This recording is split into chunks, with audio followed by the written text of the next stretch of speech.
আসসালামু আলাইকুম মালয়েশিয়ার প্রবাসী ভাইগণ, আশা করি আপনারা প্রত্যেকে ভালো আছেন। মালয়েশিয়া কলিং ভিসায় দালালের দূরত্ব শেষ। মালয়েশিয়া যেতে হলে কঠিন নিয়ম মেনে ভিসা পরীক্ষা দিতে হবে। চলুন খবরে বিস্তারিত জেনে নেওয়া যায়।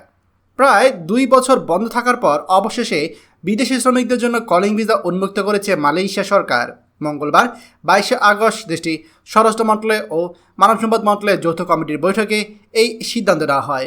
এতে করে বাংলাদেশের মতো শ্রমনির্ভর দেশগুলো আবারও নতুনভাবে মালয়েশিয়াতে কর্মী পাঠানোর সুযোগ পাচ্ছে। মালয়েশিয়া সরকার এবার দালালকে কোনো প্রশ্রয় দেবে না।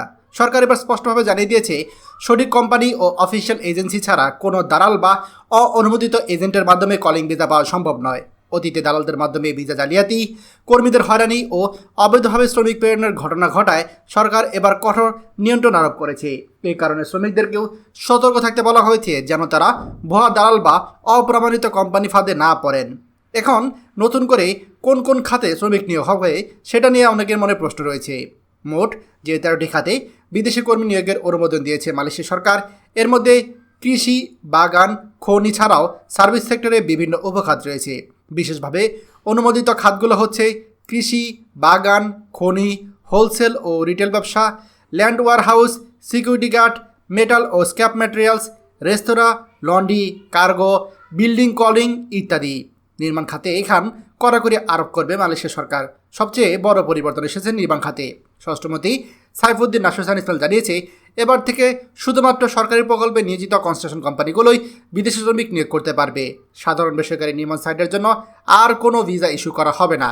এই সিদ্ধান্তের মাধ্যমে একদিকে অবৈধ নির্মাণ শ্রমিক প্রবেশ বন্ধ হবে, অন্যদিকে সরকারি প্রকল্পগুলোতে দক্ষ ও অনুমোদিত শ্রমিক নিয়োগ নিশ্চিত হবে।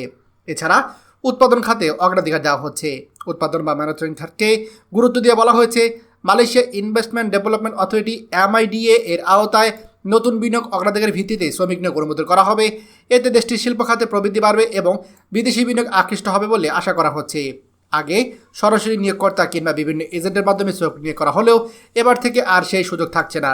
শুধুমাত্র অফিসিয়াল অনুমোদিত এজেন্সি আবেদন করতে পারবে। সব আবেদন ফরেন ওয়ার্কার্স টেকনিক্যাল কমিটি যাচাই বাছাই করবে। যাচাই শেষে চূড়ান্ত অনুমোদন দেবে যৌথ কমিটি। মালয়েশিয়া কলিং ভিসা দীর্ঘদিন বন্ধ থাকার কারণে বাংলাদেশে হাজার হাজার শ্রমিক দেশটিতে কাজের সুযোগ থেকে বঞ্চিত হয়েছিল। অনেকে অবৈধভাবে প্রবেশ করে বিপাকে পড়েছিল। এবারের সিদ্ধান্ত তাদের জন্য নতুন সুযোগ হলেও অনেক রকমের কঠিন শর্ত দেওয়া হয়েছে। সুযোগগুলোর মধ্যে রয়েছে 13টি খাত উন্মুক্ত হচ্ছে। এখানে বিশেষ করে সার্ভিস ও কৃষি খাত চালু হচ্ছে। তবে চ্যালেঞ্জ রয়েছে, যেমন কনস্ট্রাকশন সেক্টরে ভিসা সীমিত করা হয়েছে। তবে এবার অনেকটা ঝুঁকি কমবে, যেমন দালাল ও অনুমোদিত এজেন্টের দূরত্ব কমবে, ফলে ভিসা জালিয়াতি ও শ্রমিক হয়রানি কমে যাবে। তবে অর্থনৈতিক দিক থেকে এটা অনেক গুরুত্বপূর্ণ একটা বিষয়। যেমন মালয়েশিয়ার নিজ দেশের শিল্প ও সরকারি অবকাঠামো খাতকে নিয়োগের অগ্রাধিকার দিয়ে তাদের অর্থনীতিকে শক্তিশালী করতে যাচ্ছে। আর এই জন্য বাংলাদেশি শ্রমিক তাদের সব থেকে বেশি পছন্দ। এখন দেখার বিষয়, বাংলাদেশ কি আদৌ এই সুযোগটি লুফে নিতে পারবে। খবরটি আমাদের মালয়েশিয়া প্রবাসী সকল ভাইদের সাথে এখনই শেয়ার করে সবাইকে এই গুরুত্বপূর্ণ খবরটি জানার সুযোগ করে দিন। আর আপনি যদি আমাদের এই চ্যানেল নতুন হয়ে থাকেন, অবশ্যই আমাদের চ্যানেলটিকে সাবস্ক্রাইব করুন মালয়েশিয়া সকল গুরুত্বপূর্ণ খবর সবার আগে পাওয়ার জন্য। ধন্যবাদ সবাইকে।